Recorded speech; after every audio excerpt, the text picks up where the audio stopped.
Em meio a críticas de deputados federais e senadores sobre uma suposta interferência dos ministros do Supremo Tribunal Federal nas pautas do Congresso, a Itatiaia foi ouvir dois professores das mais importantes universidades do país. Os políticos estão argumentando que o STF está interferindo nas pautas do Congresso. Segundo eles, assuntos que já estão pacificados na Constituição Federal não deveriam ser analisados novamente pelos ministros do Supremo. Os políticos alegam, entre outras coisas, que temas como o aborto e a questão das drogas devem ser analisados pelo Congresso Nacional, por políticos que foram eleitos pela sociedade e não por ministros do Supremo. Me parece que os senadores não estão com a razão. Eu acho que o Supremo está cumprindo o seu papel. No caso do marco temporal, isso sequer está definido na Constituição. A Câmara aprovou uma lei que pretende incluir na legislação brasileira a questão do marco temporal. O Supremo considerou inconstitucional, ele foi provocado por isso. Mesmo no caso do aborto, que é mais delicado, o Supremo foi provocado. A Constituição defende o direito à vida, mas a legislação brasileira permite o aborto no caso de estupro. Então, no caso de estupro, o direito à vida não vale. Vale o direito da mulher escolher se quer ter o filho ou não.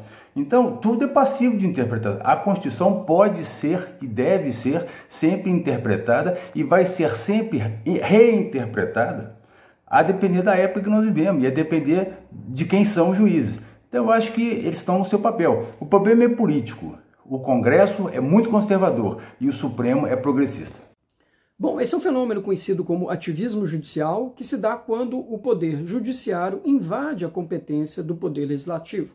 Trata-se de um fenômeno mundial, não é uma exclusividade brasileira. Cito o exemplo de Israel, que recentemente aprovou uma lei que visa justamente limitar o excesso de poder do judiciário.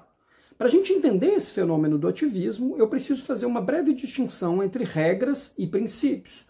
O que são os princípios?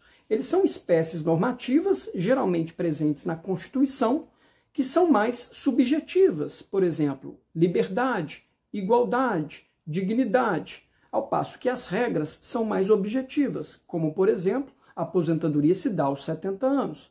A gente já vê a aplicabilidade da regra clara e objetiva, ao passo que os princípios são muito abertos.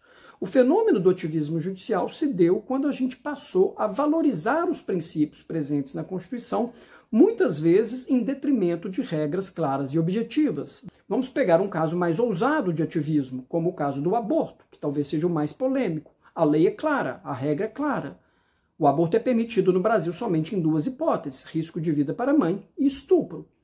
No entanto, o STF, alguns anos atrás, decidiu que é permitido o aborto de fetos anencéfalos, ou seja, fetos com má formação cerebral, com base no princípio da dignidade da pessoa humana. Não é digno que uma mulher leve a cabo uma gravidez de um feto que ela sabe que vai nascer morto, ou cuja tendência é muito grande de nascer morto. Então, com base no princípio da dignidade, o STF decidiu que é permitido o aborto de fetos anencéfalos. Eis que agora a gente tem um caso ainda mais ousado, que é o aborto até 12 semanas. Qual que é a linha de raciocínio? Existem alguns princípios, como, por exemplo, vou citar o princípio da saúde pública, a rede de abortos clandestinos, os casos de abortos clandestinos no Brasil gera uma situação caótica na saúde pública, ou, se quiserem também, autonomia privada da mulher, intimidade da mulher. Com base nesses princípios, busca-se, então, a legalização do aborto por meio do STF, ou seja, de forma ativista.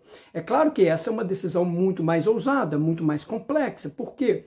Porque a gente tem 11 ministros que não passaram pelo crivo da democracia, não foram eleitos pelo povo, não representam essa vontade do povo, decidindo num assunto que gera uma controvérsia enorme no seio da sociedade. Qual que é o argumento contrário? Ou seja, o argumento do não. O STF deveria se ater não somente às regras, que são claras e objetivas, que permitem o aborto apenas nessas duas hipóteses, como deveria ficar atento também ao princípio da separação dos poderes, que diz que esse tipo de decisão cabe ao Poder Legislativo.